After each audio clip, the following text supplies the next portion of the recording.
तो आज पढ़ना है कॉन्सेप्ट ऑफ इनपुट इन जावा। अगर हमें यूजर से रन टाइम पे जब हमारा प्रोग्राम रन हो रहा है, जैसे हमने कल 2 प्रोग्राम बनाए थे, तो उस प्रोग्राम में हम इनपुट ले रहे थे, एग्जीक्यूट हो रहा था, मैसेज आ रहा था enter some value like where employ code, enter employ code, तो हम वहाँ पे इनपुट दे पा रहे थे ना रनिंग टाइम पे। तो यूजर इनपुट कैसे देगा, है ना? अगर हम अपने प्रोग्राम में यूजर से डेटा इंटर कराना चाहते हैं, कोई वैल्यू कुछ इनपुट लेना चाहते हैं, तो कैसे लेंगे जावा में, वो आज हम पढ़ेंगे। और क्यों ज़रूरी है, तो देखो, अगर हम प्रोग्राम में डायरेक्ट डेटा रखते हैं, जैसे वेरिएबल में अंदर हमने डिक्लेयर करा और डायरेक्ट वहीं इनिशियलाइज कर दिया, ठीक है, वहाँ पे क्या होगा, उसकी वैल्यू फिक्स हो गई। पूरे प्रोग्राम में उसकी वैल्यू जो हमने सेट कर दी है ड्यूरिंग राइटिंग ए प्रोग्राम, वही रहेगी। बट क्या होगा, हम चाहते हैं कि यूजर जो डेटा चाहे उसके स्पेसिफिक उसके वो डेटा हम डेटा मतलब स्टोर हो वेरिएबल पे और उसके ऊपर ऑपरेशन परफॉर्म हो। और क्यों ऐसा करना हमें करने की ज़रूरत है, तो एक एग्जांपल से समझो कि मान लो एक कैलकुलेटर बनाते, ठीक है, कैलकुलेटर हम सब यूज़ करते हैं, तो वहाँ पे वैल्यू कोई फिक्स तो नहीं हो सकती ना। आज मुझे कुछ एडिशन की ज़रूरत है दूसरे नंबर के साथ, कल पता चला कुछ और नंबर के साथ मुझे ऑपरेशन परफॉर्म करना है, तो आज वैल्यू कुछ और थी, बाद में कुछ और भी हो सकती है, मुझे तरह तरह के नंबर के साथ कैलकुलेशन करना पड़ सकता है। बट अगर ऐसा ना होता, हम कैलकुलेटर में क्या करते हैं, हम इनपुट देते हैं बटन क्लिक करके कि नहीं, वैल्यू, यस और नो। अगर ऐसा ना होता, यस सर देते हैं। अगर ऐसा ना होता, बाय डिफॉल्ट वहां पे कुछ वैल्यू स्टैटिक सेट कर दी गई होती और बस हमें केवल रन करना होता, आउटपुट आ जाता, तो फिर वहां पे वो हमारे लिए यूजफुल कैसे होगा? फिर वो कभी यूजफुल होगा ही नहीं हमारे लिए। वो केवल एक बार हमें पता तो चल, मान लो स्टैटिक डेटा यानी फिक्स्ड वैल्यू वहां सेट है 2 and 5, अब उसका कैलकुलेशन हो रहा है प्लस माइनस डिवाइड सब कुछ करके, तो हमें केवल इतना तो पता चल गया कि हाँ 2 और 5 का प्लस करेंगे तो क्या आएगा, डिवाइड करेंगे तो क्या आएगा, मल्टीप्लाई करेंगे। बट हम अगर चाहते हैं कुछ अनदर वैल्यूज के साथ जो मेरी चॉइस है, वो चॉइस कुछ भी हो सकती है वो नंबर, तो उस केस में मैं क्या करूंगा, हमें इनपुट देना पड़ेगा, ठीक है। तो इनपुट, यूजर से डेटा एंटर कराना इज वेरी इंपॉर्टेंट टास्क, ठीक है। The terms input means providing some information using an input device. अब इनपुट डिवाइस कौन सी यूज हो सकती है, हमारा कीबोर्ड, ठीक है, कंप्यूटर में हम कीबोर्ड के थ्रू ही डेटा एंटर करते हैं, ठीक है, ड्यूरिंग द, अब फॉर एग्जाम्पल यहाँ पे एग्जाम्पल देखो, ड्यूरिंग द लॉग इन, ये रियल एग्जाम्पल है, फेसबुक का अकाउंट है तुम लोगों का, जाहिर सी बात है कि किसी न किसी का तो होगा ही, मैक्सिमम सबका होगा, तो फिर नहीं सर नहीं। ठीक है, तो एक्सेप्शन में हो तुम जिसका भी नहीं है। तो जिसका भी फेसबुक अकाउंट है और वो लॉगिन करते हैं, लॉगिन कैसे करते हैं, हम आईडी पासवर्ड डालते हैं, इंस्टा आईडी, इंस्टा की अगर बात करें तो उसमें भी आईडी पासवर्ड डाल के फिर लॉगिन करते हो, तो वहां पे जो तुम इनपुट कर रहे हो वो क्या है, यूजर इनपुट ही तो है। अगर ऐसा ना होता तब तब तुम कभी अपने से लॉगिन ही नहीं कर पाते, एक बार अगर लॉग आउट हो गया तो, है ना? तो एग्जाम्पल में देखो, Facebook account, the user need to input the type of user name, user ID जिसे हम बोलते हैं, and as well as password through the keyboard. Keyboard क्या है हमारा, input device. This kind of process is known as inputting और providing value through the input device, ठीक है। तो हम इस तरह के ऑपरेशंस परफॉर्म करेंगे जावा में, और यही कॉन्सेप्ट इनपुट कहलाता है, ठीक है। डेफिनेशन में अगर जाएं, the act of providing some information और data using an input device, ठीक है, कुछ भी डेटा या इंफॉर्मेशन हम इनपुट डिवाइस के थ्रू अपने प्रोग्राम में स्टोर कर रहे हैं, यानी इनपुट दे रहे हैं, है ना, तो उसके ऊपर कुछ ऑपरेशन परफॉर्म होगा, वो हमारा इनपुट है, ठीक है। इतना समझ आया? Yes sir. ठीक है। अब यहाँ पे बोला गया है कि the input data information is, sorry, the input can be given using any of the given method. Method हमारे यहाँ पे कौन कौन से हैं, देखो, पहला है इनपुट यूजिंग इनिशियलाइजेशन, दूसरा है इनपुट यूजिंग पैरामीटर और आर्ग्यूमेंट, और तीसरा है इनपुट यूजिंग स्कैनर क्लास। ठीक है, इनिशियलाइजेशन का मतलब क्या, जो स्टैटिक वैल्यू हम वेरिएबल में सेट कर देते हैं a=5 ऐसा, वो इनिशियलाइजेशन है। ठीक है, वेरिएबल को हमने बनाया, यानी वेरिएबल का केवल नाम डिक्लेयर किया। दो चीजें होती हैं देखो, एक डिक्लेरेशन और एक इनिशियलाइजेशन। तो इनिशियलाइजेशन मतलब और डिक्लेरेशन में डिफरेंस क्या है, अगर मैंने यहाँ पे लिखा इंट a इतना, ये मेरा क्या कहलाएगा, वेरिएबल डिक्लेरेशन। ये क्या है, variable declaration. when we are declaring the name of variable along with the data type, data type के साथ वेरिएबल का नाम डिक्लेयर करना, बस ये single line declaration, variable declaration कहलाती है। तो मैंने डिक्लेयर किया, अब नेक्स्ट लाइन में मैं इसको कुछ वैल्यू दे रहा हूँ, स्टोर कर रहा हूँ, तो ये जो है वो वेरिएबल इनिशियलाइजेशन कहला गया। क्या कहला गया, इनिशियलाइजेशन। यानी we here I am assigning the value to the variable, है ना, हम क्या कर रहे हैं, वैल्यू असाइन कर रहे हैं। तो इनिशियलाइजेशन का मतलब हम वैल्यू असाइन करना, ये प्रोसेस ही इनिशियलाइजेशन का है। तो ये हमारा कौन सा है, फर्स्ट वाला, वेरिएबल डिक्लेरेशन और variable initialization. Sir by default int की वैल्यू 0 होगी ना? हाँ, इंटीजर डेटा टाइप का जो डिफॉल्ट इनिशियल वैल्यू होता है 0, किसके लिए, इंस्टेंस वेरिएबल के लिए, लोकल वेरिएबल के लिए नहीं। लोकल वेरिएबल किसी भी मतलब वो इनिशियलाइज ही नहीं होते किसी भी तरीके से। ठीक है, वो इनिशियलाइज नहीं होते। इंस्टेंस वेरिएबल अगर हम बनाते हैं इंटीजर टाइप का, उसमें कुछ वैल्यू नहीं रखते, तो बाय डिफॉल्ट उसकी वैल्यू 0 होगी। तो ये जो पहला इनपुट है वो यूजिंग इनिशियलाइजेशन, तो इसका मतलब वही है कि हम जो ये देखो एग्जांपल में इंट m=20 n=5, ये सारी वैल्यूज हमने यहाँ पे स्टोर की हुई हैं। ठीक है, तो ये स्टैटिक डेटा है, फिक्स है, यहाँ हम कोई कीबोर्ड वगैरह इनपुट डिवाइस से इनपुट नहीं लेंगे। तो ये तो सबको आता है, सबको यहाँ तक कोई दिक्कत होगी नहीं। ठीक है, सेकंड जो है हमारा सेकंड टाइप है इनपुट यूजिंग पैरामीटर और आर्ग्यूमेंट।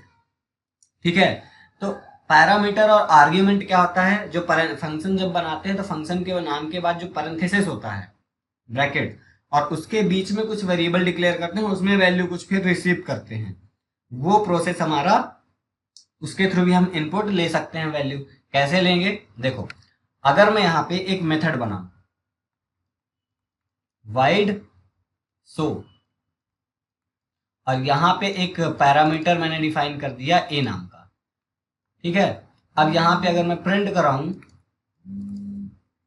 ए, तो ये जो तो चलो हमने बना दिया, ये जो चीज हमने लिखी यहाँ पे, ठीक है, ये वाला, ये क्या है, आर्ग्यूमेंट, यहाँ पे ये रिसीव करेगा कुछ वैल्यू, ये वेरिएबल वैल्यू रिसीव करेगा, बट कब करेगा, जब इस फंक्शन को हम कॉल करेंगे।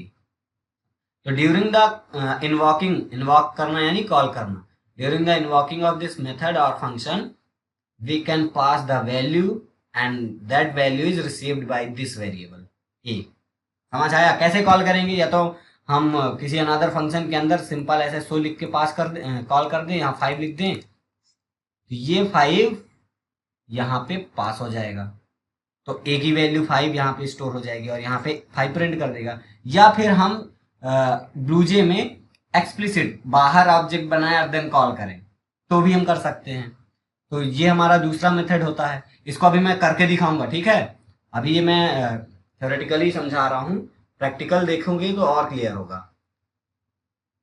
अभी कोई डाउट, कुछ ना समझ आया हो पूछो, नहीं तो आगे बढ़े।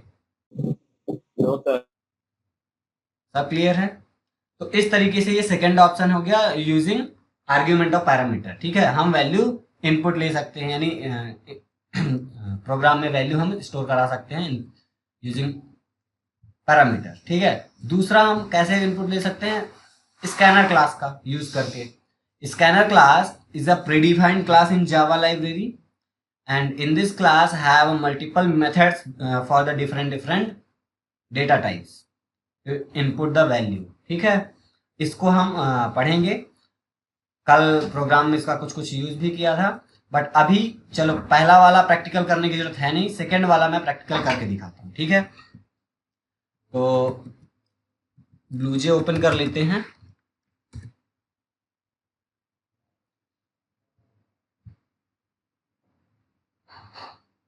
सभी लोग नहीं आए आज। हाँ, बुला लो भाई जिसको, जो नहीं आया हो। क्यों लॉस हो उन लोगों का। सत्यम है? सत्यम भी नहीं है।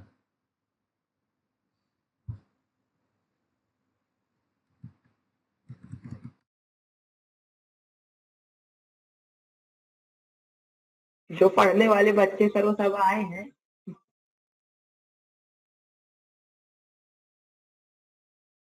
तो ये ब्लूजे हमारा ओपन हो गया, और इसमें इसी क्लास के अंदर जो पुरानी हमारी ऑलरेडी थी, इसी में मैं प्रोग्राम इसको ओपन कर लेता हूँ और इसी में समझाता हूँ। ठीक है, मैंने क्या बोला, यहाँ पे एक मेथड बना दूं वाइड सो, और इसके अंदर एक ऐसे मैंने पैरामीटर डिक्लेयर कर दिया। ये मेरा क्या है, जो मैंने पैरेंथेसिस के अंदर यहाँ पे वेरिएबल डिक्लेयर किया है ए नाम का, ये इसे हम क्या बोलते हैं, पैरामीटर या आर्ग्यूमेंट। क्या बोलते हैं, पैरामीटर या आर्ग्यूमेंट। अब यहाँ पे ये जो वेरिएबल ए है, ये just like a local variable, ये लोकल वेरिएबल है इसके लिए, किसके लिए, सो मेथड के लिए। यानी इसका स्कोप केवल सो मेथड तक ही है। इस ए वेरिएबल को सो मेथड के अंदर मैं कहीं पे भी यूज कर सकता हूं, बट सो मेथड के बाहर नहीं। यहां तक क्लियर है? Yes sir.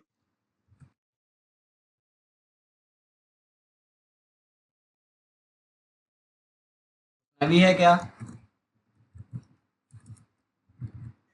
Yes sir.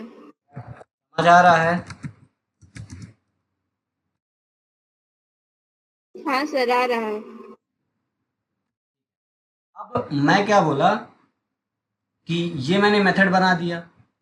अब इस मेथड को मैं इसके अंदर कॉल कर लूँ। कॉल कैसे करूँगा, तो डायरेक्ट तो कॉल कर नहीं सकता क्योंकि ये मेरा नॉन स्टैटिक मेथड है, और मैं कॉल करूँगा स्टैटिक मेथड के अंदर, तो मुझे ऑब्जेक्ट बनाना पड़ेगा, डायरेक्ट नहीं कर सकता। ठीक है, तो मैं पहले क्लास का ऑब्जेक्ट बना लेता हूँ।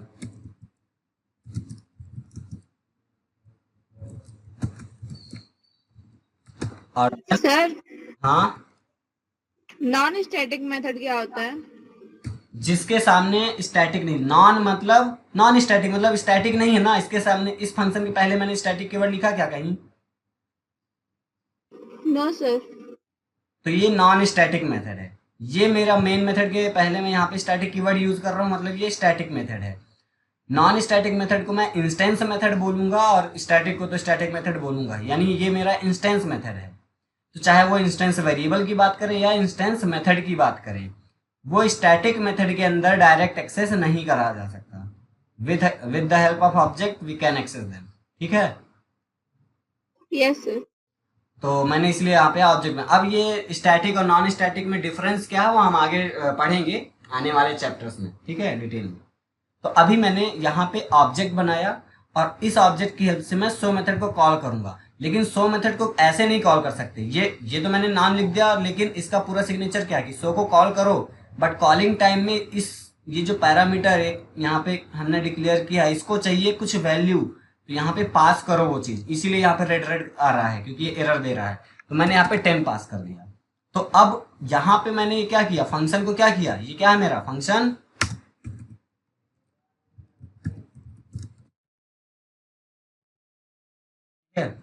Function calling. तो यहां पे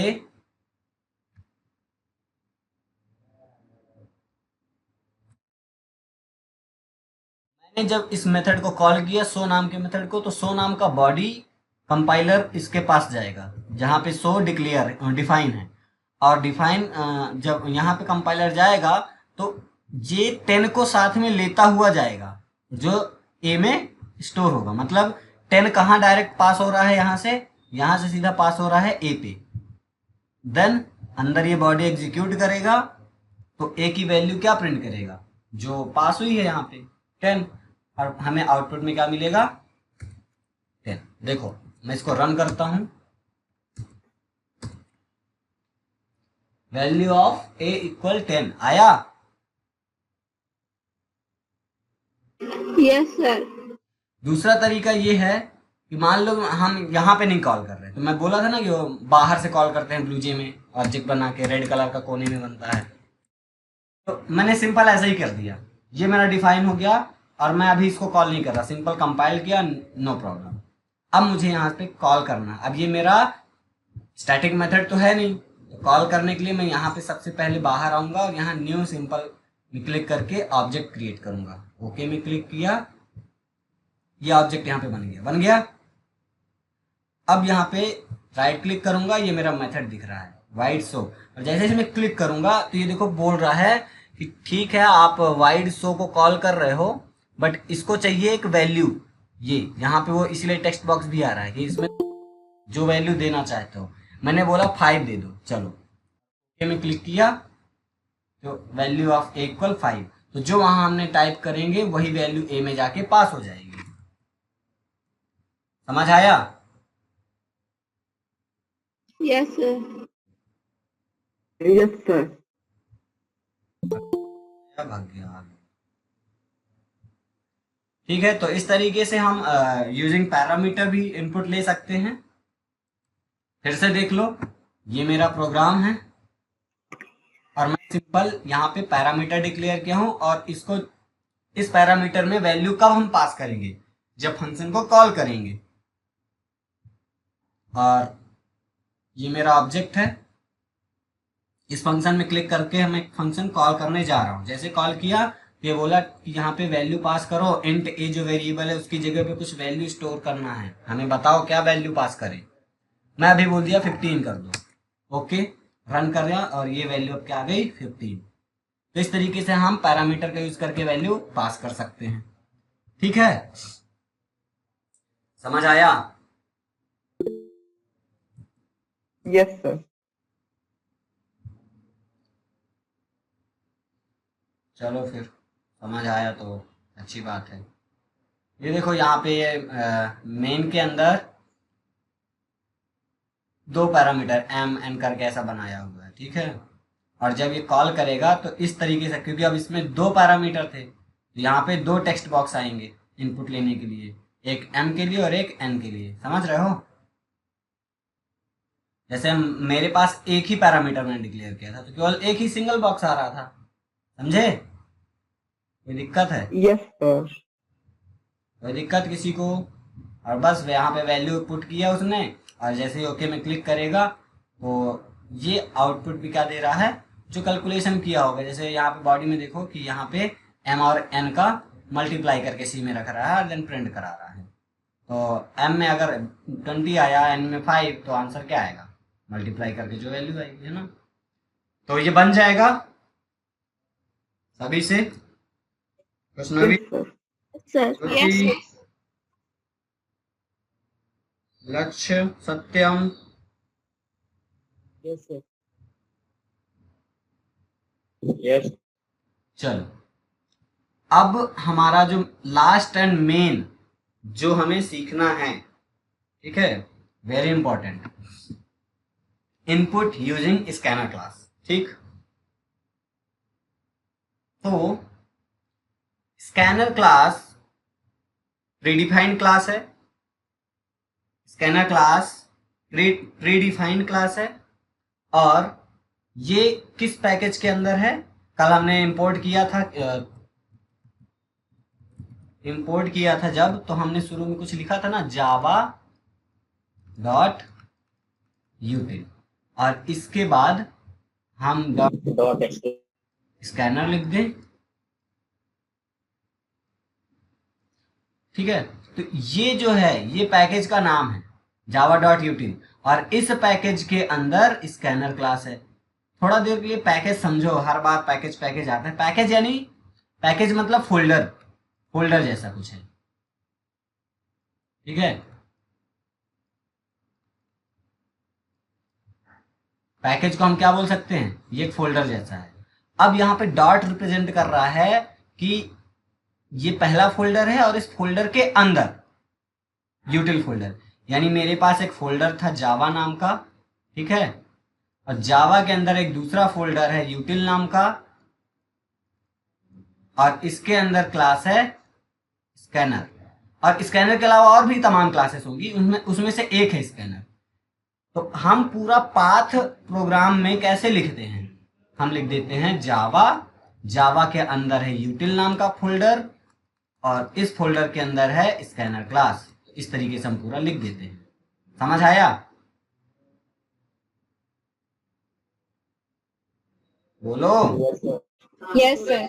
So package is just like a folder which is a collection of multiple classes and interface। ठीक है, तो स्कैनर क्लास हमारा इसके अंदर आता है जावा डॉट यूटिल पैकेज के अंदर। इसके अंदर आता है java.util। स्कैनर क्लास आता है हमारा जावा डॉट यूटिल पैकेज के अंदर। इसके अंदर बहुत सारे मेथड हैं, ठीक है, इनपुट लेने के लिए, मेथड्स फॉर इनपुट। कौन कौन से हैं? तो हमारे पास जितने भी प्रिमिटिव डेटा टाइप हैं, ठीक है, उनके लिए डिफरेंट डिफरेंट वैल्यू, जैसे इंटीजर वैल्यू के लिए हम हमारे पास फंक्शन है नेक्स्ट। देखो जितने भी डेटा टाइप है सबसे पहले नेक्स्ट लगा दो, और जो भी डेटा टाइप का इनपुट लेना है वो डेटा टाइप नेक्स्ट में नेक्स्ट के बाद लिखना है, बस उसका फर्स्ट लेटर कैपिटल। तो अगर इंटीजर इनपुट लेना है तो नेक्स्ट इंट, लेकिन इंट का आई कैपिटल। ये मेथड हो गया पहला। मुझे मान लो फ्लोट टाइप का इनपुट लेना है, इसके लिए है नेक्स्ट फ्लोट। फ्लोट। मुझे अगर डबल टाइप का इनपुट लेना है तो इंट और डबल का तो हमने कल प्रोग्राम में भी कुछ लिखे थे, नेक्स्ट डबल। देखो नेम बहुत जरूरी है समझना हमें, ये नेमिंग कन्वेंशन है कि फर्स्ट जो भी नाम आएगा फंक्शन के नाम हमेशा स्मॉल लेटर से स्टार्ट होंगे, और जो भी नेक्स्ट वर्ड आएगा उसका फर्स्ट लेटर कैपिटल हो जाएगा। तुम कोई भी फंक्शन देख लेना जावा में, ठीक है। तो यहाँ पे नेक्स्ट इंट का आई कैपिटल, नेक्स्ट फ्लोट तो फ्लोट का F capital, next double, double का डी कैपिटल। ऐसे ही अगर मुझे यहाँ पे लॉन्ग टाइप का इनपुट लेना होता तो नेक्स्ट लॉन्ग का एल कैपिटल, ठीक है। इस तरीके से और भी डिफरेंट है। यहाँ पे बुलियन का कोई फंक्शन नहीं है कि तुम नेक्स्ट बुलियन करके अगर कुछ करोगे तो नहीं, बुलियन वैल्यू हम इनपुट नहीं लेते, ठीक है। बाकी सबका है नेक्स्ट सॉर्ट, नेक्स्ट बाइट, ये सब मिलेगा, बट बुलियन का नहीं मिलेगा, ठीक है।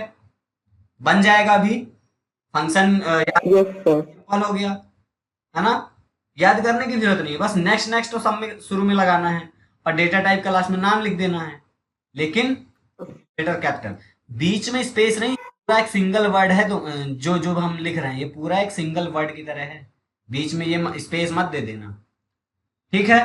तो अब ये वाला फंक्शन हम यूज करेंगे नेक्स्ट इंट किस लिए, अगर इंटीजर टाइप की वैल्यू इनपुट लेना है, अगर फ्लोट टाइप की वैल्यू इनपुट लेना है तो नेक्स्ट फ्लोट, अगर डबल टाइप की इनपुट लेना है तो नेक्स्ट डबल, लॉन्ग टाइप का इनपुट लेना है तो नेक्स्ट लॉन्ग, ऐसे अगर बाइट टाइप का लेना है नेक्स्ट बाइट, नेक्स्ट शॉर्ट, है ना। अभी कैरेक्टर को थोड़ा सा कैर टाइप का इनपुट लेना है तो उसके लिए क्वेश्चन मार्क, क्यों? क्योंकि इसको मैं सेपरेट अभी पढ़ाने वाला हूं, ठीक है। तो थोड़ा सा इसका देखते हैं definition. A class in Java, class in Java dot util package, ठीक है। जो स्कैनर क्लास है वो कहाँ है, Java dot util package, which allow to input और read primitive data type and string. String input लेने के लिए हमारे पास दो फंक्शन यहाँ पे होते हैं, ये तो मैंने अभी जितना बताया वो प्रिमिटिव के लिए था। अगर मुझे स्ट्रिंग इनपुट लेना है तो फॉर स्ट्रिंग फर्स्ट है हमारे पास नेक्स्ट फंक्शन और सेकंड है हमारे पास नेक्स्ट लाइन। कैसे काम करता है, दोनों में क्या डिफरेंस है, सब पढ़ेंगे आगे, ठीक है। तो यहाँ पे क्या बोल रहा है कि प्रिमिटिव डेटा टाइप और स्ट्रिंग टाइप के इनपुट लेने के लिए हम स्कैनर क्लास का यूज करते हैं, ठीक है।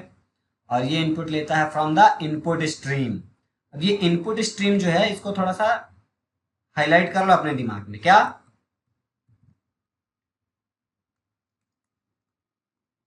Input stream. स्ट्रीम का मतलब क्या होता है? एक फ्लो, किसी भी चीज का फ्लो। अगर वाटर का फ्लो है, स्ट्रीम ऑफ वाटर, है ना? तो यहाँ पे कंप्यूटर में स्ट्रीम किस चीज का? Stream, flow of data. यहाँ जो भी आ रहा है सब डेटा ही है ना? तो अगर इनपुट भी आ रहा है तो वो एक डेटा ही तो है, बट वो इनपुट किस स्ट्रीम पे, किस फॉर्म में आ रहा है? वो बिट्स की स्ट्रीम में आ रहा है। यानी 0101 का एक स्ट्रीम चल रहा होगा, 0110, ऐसा कुछ। ये स्ट्रीम बिट्स, ठीक है, बिट्स की स्ट्रीम के फॉर्म में इनपुट आएगा, वही इनपुट स्ट्रीम। अब बिट क्यों? क्योंकि कंप्यूटर तो बिट ही में काम करता है ना, 01 पे। ठीक है,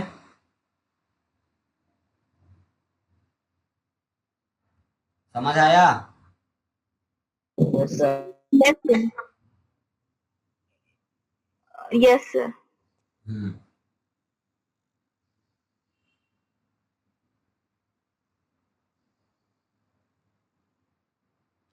तो अब यहाँ पे स्कैनर क्लास कैसे काम करता है वो सब बताया गया है। The scanner class break input into tokens using white space.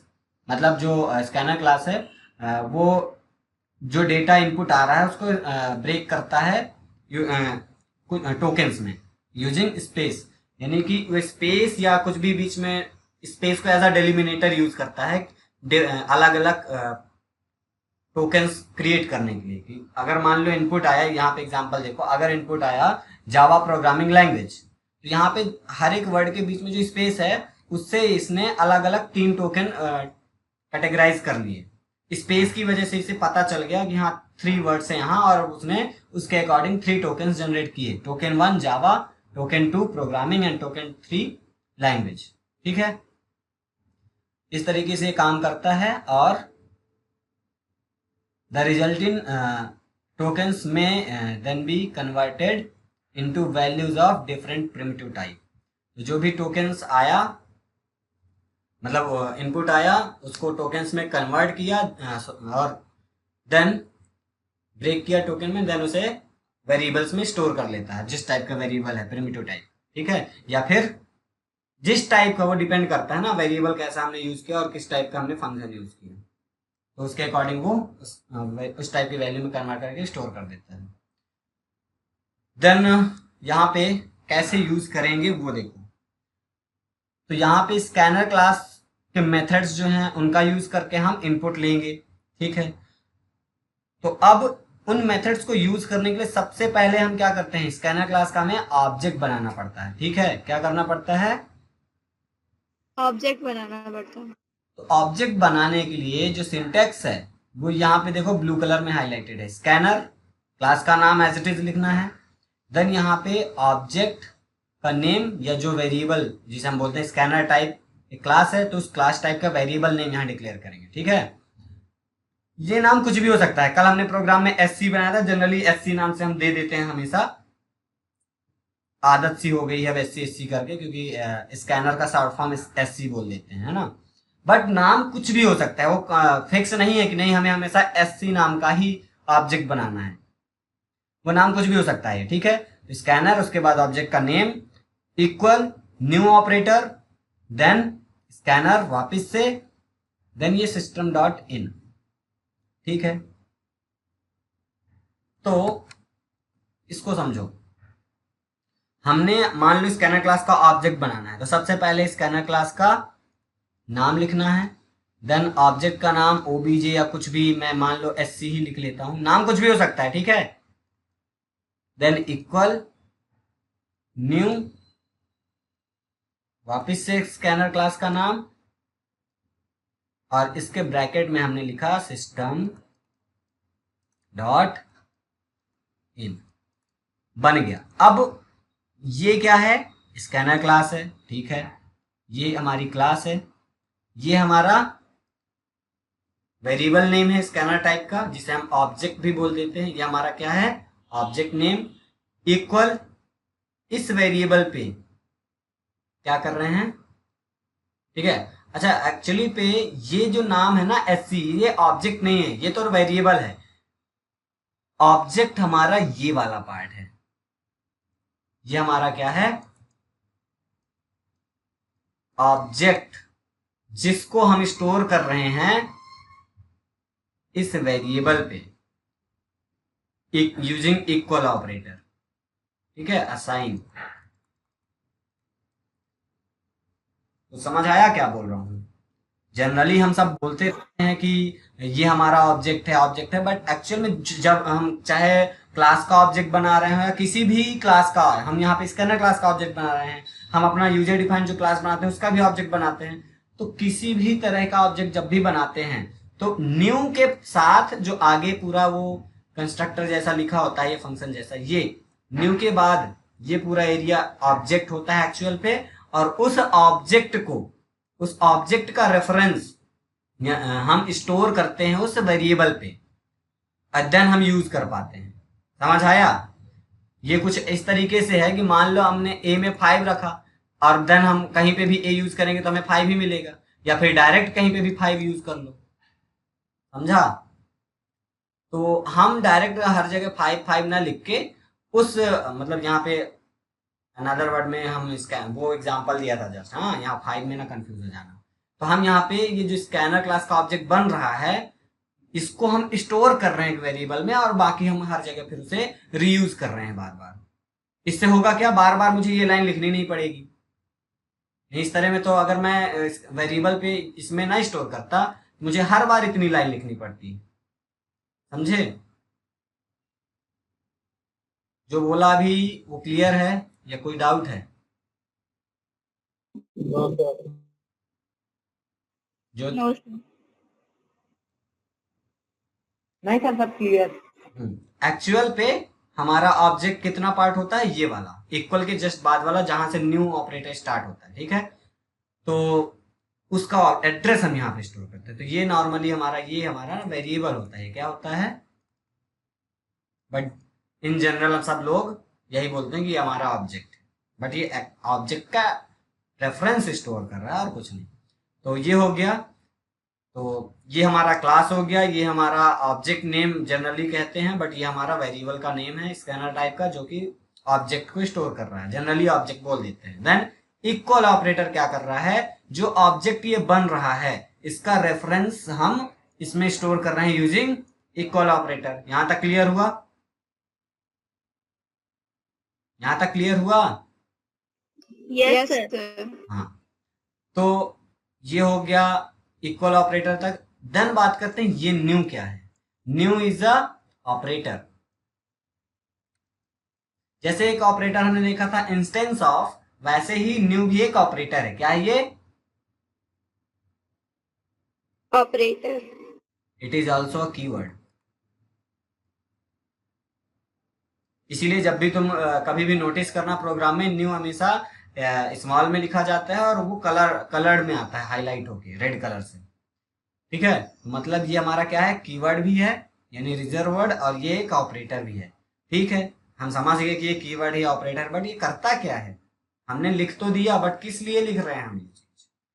तो जब भी न्यू ऑपरेटर कहीं पे भी लिखा हो, तो न्यू ऑपरेटर का बेसिक काम क्या है, वो किसी भी ऑब्जेक्ट को मेमोरी में जगह देता है। क्या देता है? मेमोरी में जगह। न्यू ऑपरेटर का काम क्या है कि जो भी ऑब्जेक्ट बन रहा है उसको मेमोरी में जगह देता है कि जाओ भैया इस जगह पे जाके तुम बैठ जाओ। जैसे मान लो तुम्हें किसी फंक्शन में कहीं पे बुलाया गया, तो अब वहां पे तुम्हें एक स्पेस चेयर लगा के दी जाती है कि हाँ जाओ भाई यहाँ पे आप बैठ सकते हो। ऐसा तो नहीं ना, जब तक तुम्हें कहीं जगह नहीं मिलेगी वहां पे तुम कहाँ कैसे बैठोगे।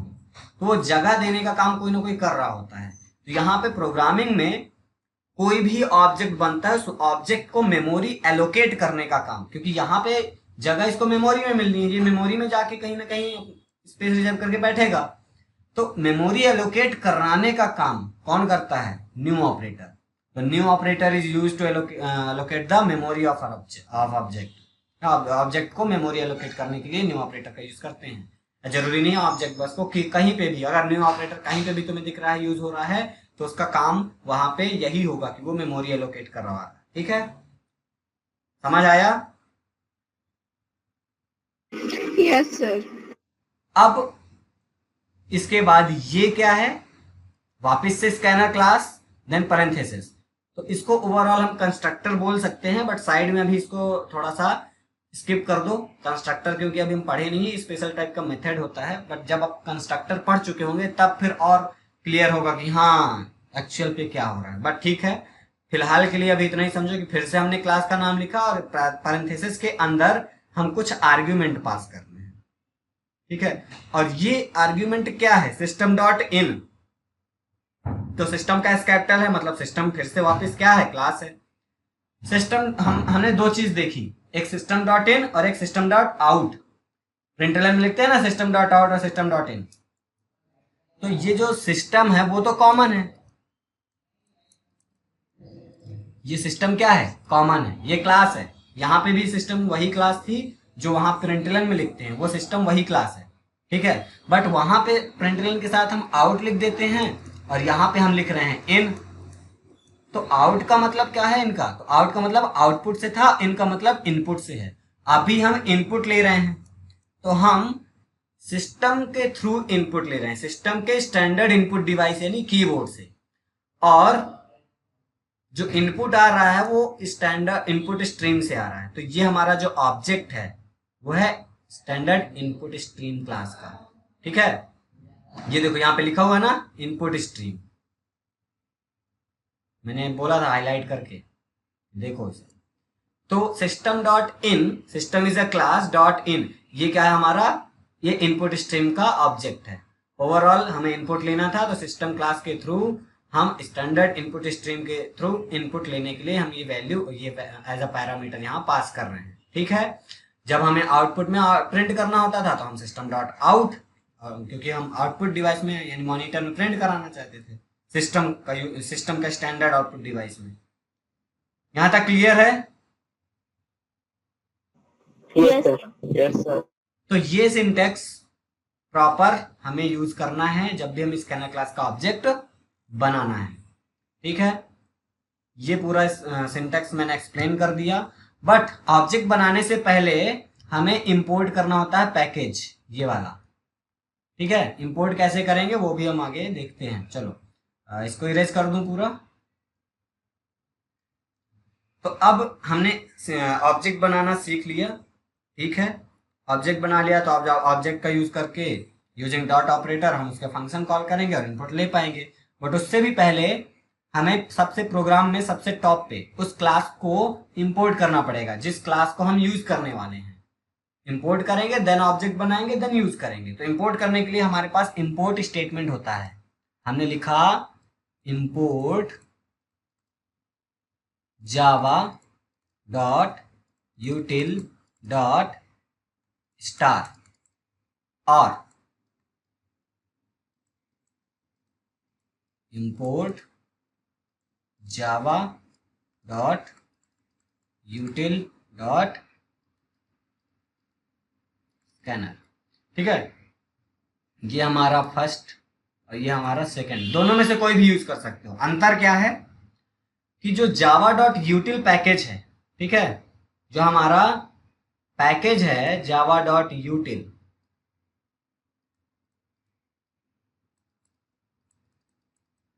इसके अंदर बहुत सारी क्लास फाइल है, बहुत सारी, ढेर सारी। ठीक है, उसमें से एक है, शॉर्ट में यहां पे लिख देता हूं स्कैनर, उसमें से एक है स्कैनर। तो अगर मैंने ये लिखा import Java dot util dot star, star का मतलब क्या है, ऑल क्लास।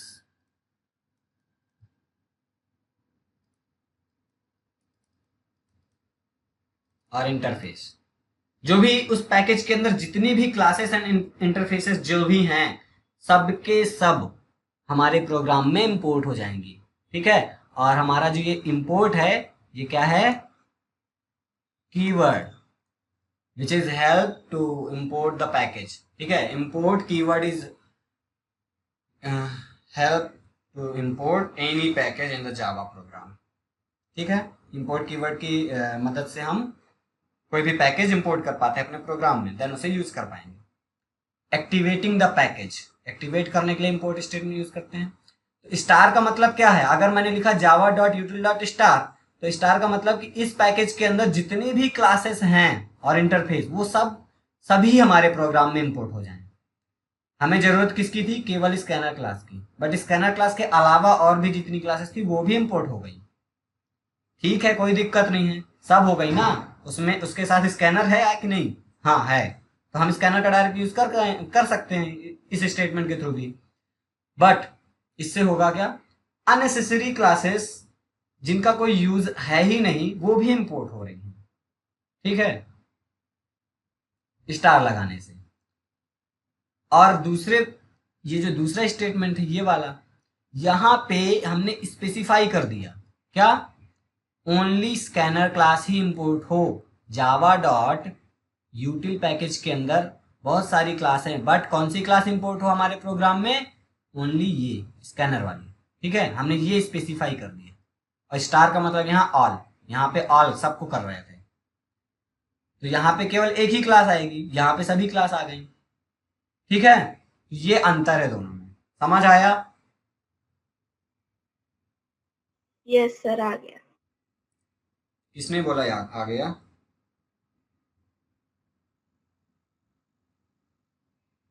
कुछ नवी, यस सर। आ गया समझ, यस सर, आया। ठीक है। तो अभी ये बताओ दोनों में से बेस्ट चॉइस कौन सी होगी, अगर हम एफिशिएंट की बात करें, एफिशिएंसी वाइज। फर्स्ट वाली की। अच्छा, एफिशिएंट कौन सा है, फर्स्ट वाला। फर्स्ट वाला, कौन बोला, लक्ष्य।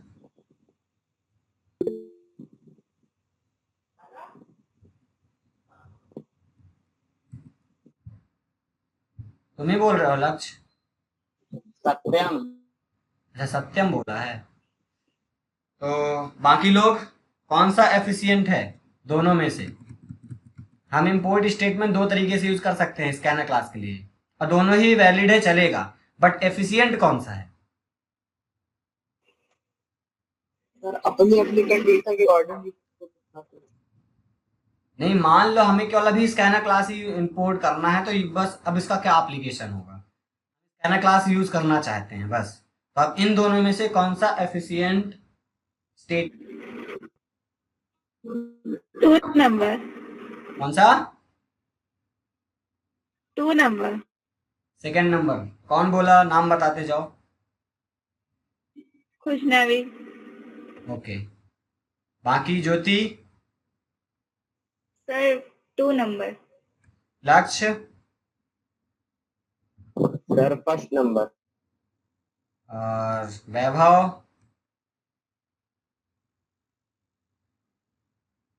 Sir first number. सत्यम ही फर्स्ट बोला, और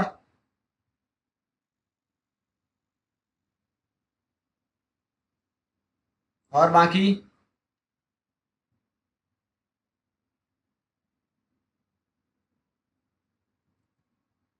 भाई, जिसने भी 2 नंबर को बोला वो सही है, ये गलत है। एफिशिएंट का मतलब क्या, हम यहाँ पे स्टार लगा दिए, हम यूज केवल इसको करने जा रहे हैं, ठीक है, और उसके साथ हम स्टार लगा दिए, तो हम इसके साथ और भी अदर क्लासेस इंपोर्ट कर ले रहे हैं फालतू में, जिनका हम यूज ही नहीं कर रहे हैं। ये हमारे प्रोग्राम का लोड बढ़ाएगा, ठीक है, प्रोसेसिंग स्पीड को स्लो कर सकता है, ठीक है। तो जब हम इनकी जरूरत ही नहीं है, स्कैनर के अलावा अदर क्लासेस की जरूरत ही नहीं है, तो हम ये क्यों करें, क्यों इंपोर्ट करें सभी क्लासेस, ये एफिशिएंट कैसे हो गया। बट यहाँ पे हमें केवल स्कैनर क्लास की ही जरूरत थी, तो हमने स्कैनर क्लास बस कर लिया, तो हमें यहाँ पे कोई अदर क्लास आएगी नहीं, जिसकी जरूरत थी केवल वो बस आया, ठीक है। हाँ, एफिशिएंट ये एक तरीके से हो सकता है कि जल्दी से लिखना है अगर, तो स्टार लगा दो, कौन स्कैनर लिखता बैठा रहे। हाँ तो सर उसके लिए एग्जाम में थोड़ा सा टाइम तो बच ही जाएगा, 1-2 सेकंड। बाकी प्रोग्राम की एफिशिएंसी की बात करें तो कौन सा एफिशिएंट है? Second number. ठीक है लक्ष्य, खुद ही सोचो थोड़ा सा। हम्म। हाँ सर सही बात है, लक्ष्य है, तुम सोचो। ठीक है, तो इतना हो गया। हमने इंपोर्ट स्टेटमेंट समझ लिया और हमने ऑब्जेक्ट क्रिएशन भी समझ लिया। अब चलो थोड़ा सा प्रैक्टिकल में आ जाते हैं। कुछ कुछ फंक्शन भी हमने देख लिए, नेक्स्ट इंट जैसा, नेक्स्ट डबल, ऐसा सब। तो अब थोड़ा सा प्रैक्टिकल में चलो आते हैं। ये हमारा प्रोग्राम है, इसको मैं हटाया, मैं मेन मेथड बनाता हूँ।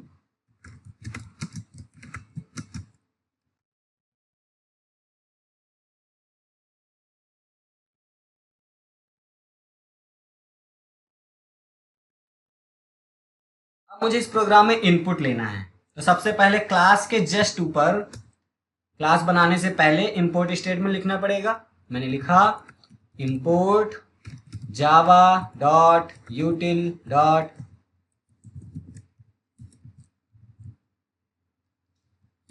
स्कैनर। ठीक है, ये देखो ध्यान से, इंपोर्ट स्मॉल लेटर में रहेगा, जावा डॉट यूटिल पूरा स्मॉल लेटर में, बट स्कैनर का एस कैपिटल कर दिया क्योंकि ये तो क्लास है।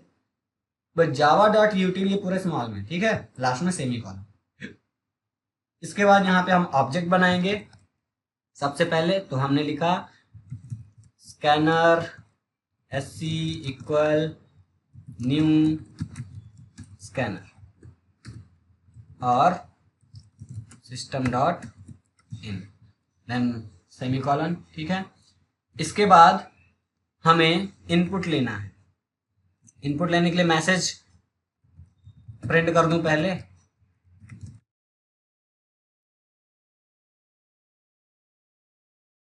इंटर अ नंबर, ऐसा कुछ हमने लिखा। क्यों? हम इनपुट लेना चाहते हैं इंटीजर टाइप का। तो हम अब वेरिएबल इंट लिए, इंट a इक्वल SC, क्योंकि अब SC क्या है? स्कैनर क्लास का ऑब्जेक्ट।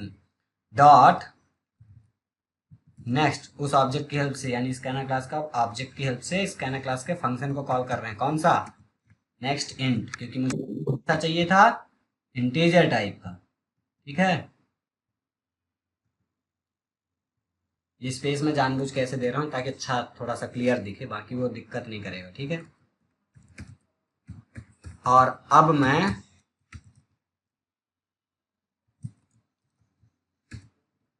ए को प्रिंट करा रहा हूं, तो जो भी इनपुट आएगा वो नीचे प्रिंट हो जाएगा मैसेज के साथ, आउटपुट इक्वल। ठीक है, अभी कंपाइल किया, देखो नो एरर। ठीक है, कंपाइल किया, नो एरर। इस प्रोग्राम में क्या हो रहा है? हमने स्टेटमेंट लिखा इंपोर्ट, यानी स्कैनर क्लास इंपोर्ट हो गई, क्लास बनाया, मेथड बनाया, पब्लिक स्टैटिक वाइड मेन, ये मैंने ऑलरेडी एक्सप्लेन किया हुआ है। देन अभी जस्ट ये लाइन एक्सप्लेन किया, ऑब्जेक्ट बनाया स्कैनर क्लास का। देन प्रिंट लाइन स्टेटमेंट के अंदर हमने मैसेज प्रिंट कराया, तो सबसे पहले यही चलेगा, तो आउटपुट में सबसे पहले यही मैसेज आ जाएगा, एंटर अ नंबर। उसके बाद ये इंट a वेरिएबल बनाया और उसमें मैं क्या स्टोर करा रहा हूँ? वो वैल्यू जो नेक्स्ट इंट मेथड जैसे ये कॉल होगा तो ये क्या करेगा? अलाउ करेगा हमें कि तुम इनपुट दे पाओ कीबोर्ड से, और जो भी इनपुट हम देंगे ये जो लाइन है जितना मैंने अभी सेलेक्ट किया, ये उस वैल्यू से रिप्लेस हो जाएगी। यानी ये अगर मैं यहाँ पे कुछ ऐसा लिखा हूँ, int a equal SC dot next int. ठीक है, तो ये जो फंक्शन है प्रीडिफाइंड फंक्शन है नेक्स्ट इंट क्लास का, स्कैनर क्लास का। जैसे ही ये फंक्शन कॉल होगा तो ये हमें अलाउ करेगा कि तुम इनपुट दो, यानी यूजर कीबोर्ड से कुछ टाइप कर सकता है। और जैसे मैंने यहाँ पे मान लो इनपुट दिया 5 और प्रेस किया इंटर, तो ये वैल्यू इस जगह, ये जो पूरा स्टेटमेंट हमने लिखा था इस जगह पे रिप्लेस हो जाएगी। यानी ये इंटरनली बैकग्राउंड में क्या होगा, ये स्टेटमेंट कुछ ऐसा बन जाएगा, a इक्वल 5। समझे? ये जो 5 हमने इनपुट किया वो इस फंक्शन के थ्रू रिप्लेस हो जाएगा, यानी ये फंक्शन वो वैल्यू रिटर्न कर देगा इस तरीके से। कहाँ पे? a में। तो a में क्या स्टोर हो जाएगा? 5। देन हम प्रिंट करेंगे जब a को, तो 5 मिलेगा। तो ये 5 अब कुछ भी हो सकता है जो हम इनपुट करेंगे। ठीक है, देन यहाँ प्रिंट करा रहा है। क्लियर है? समझ आया? Yes sir. क्लोज किया, देन इसको रन करते हैं। ओके, ये देखो इंटर अ नंबर, और नीचे देखो यहाँ पे एक कर्सर ब्लिंक कर रहा है, type input and press enter to send to the program, है ना। यहाँ पे मैंने टाइप किया मान लो 10 और एंटर जैसे प्रेस किया तो ये वैल्यू इनपुट हो गई और ए में स्टोर हो गई। जब हम ए को यहाँ पे प्रिंट कराए थे तो ए की वैल्यू यहाँ पे क्या मिल रही है 10, और यहाँ पे अब इनपुट डिसेबल भी हो गया क्योंकि एक ही बार हमने फंक्शन कॉल किया था। देन इसको क्लोज कर दिए। दोबारा से अगर मैं रन करूं तो अब फिर से इंटर नंबर, मैं बोला 15 इनपुट करो, लो अब आउटपुट ए में क्या स्टोर हुआ 15, इसलिए तो ए आउटपुट इक्वल 15 आ रहा है। समझ आया?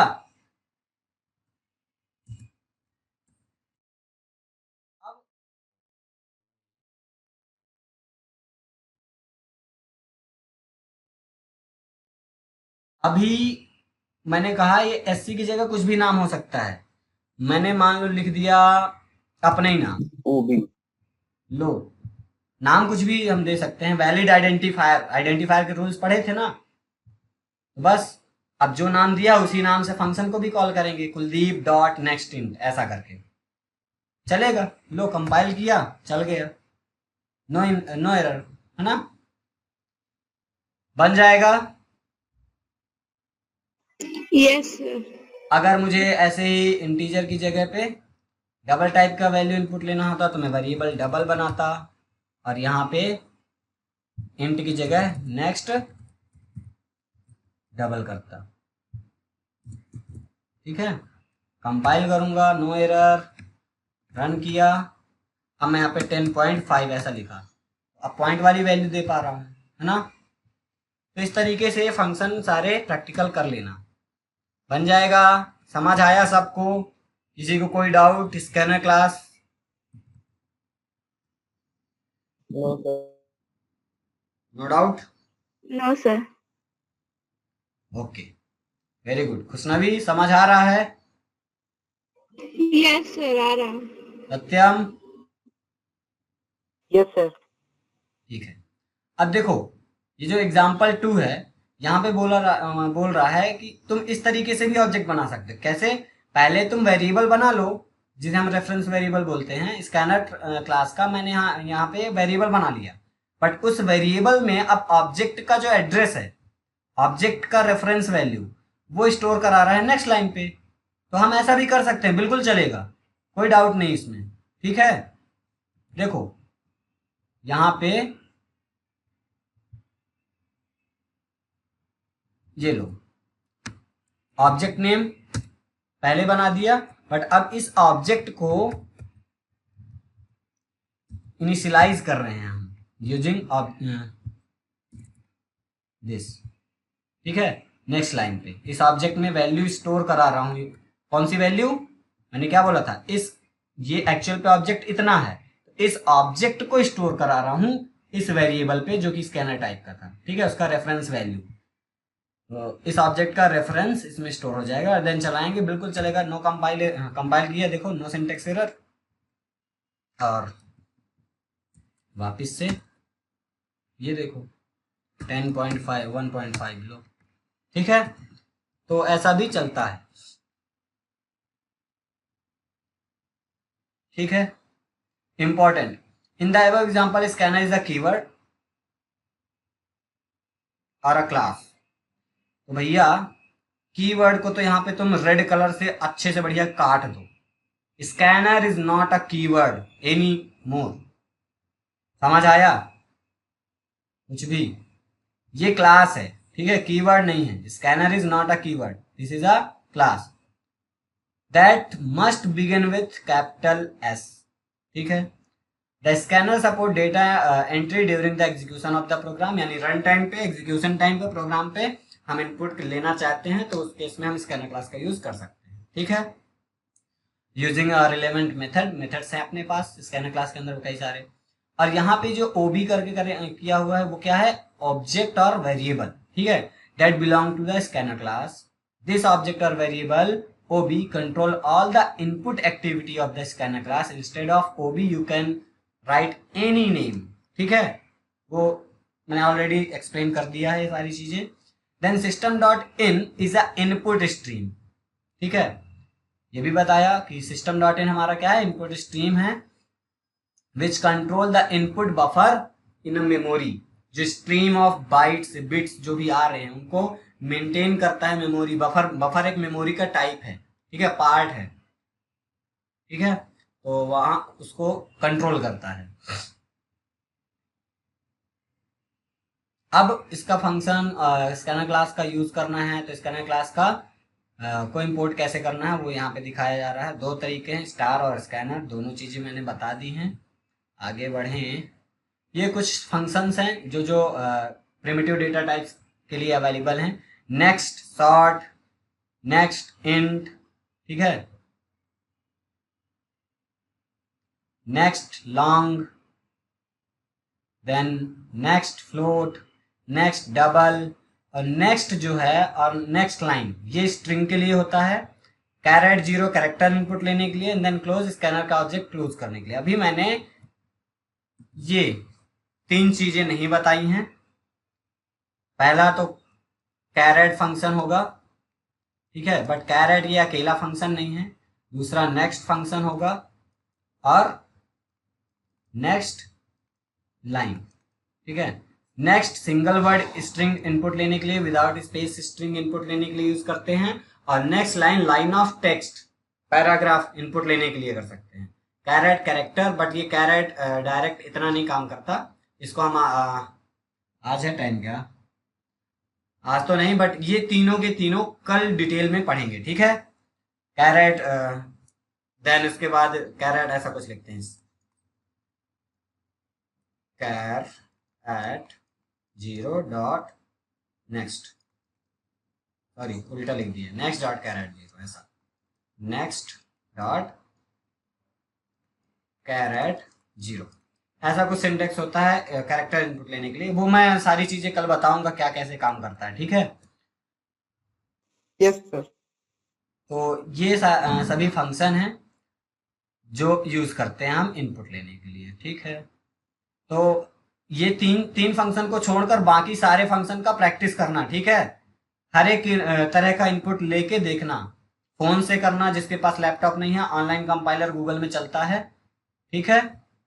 बट प्रैक्टिकल करना बहुत जरूरी है। पेन कॉपी में तो लिख लोगे चल जाएगा, बट ये भी जानना जरूरी है, ठीक है।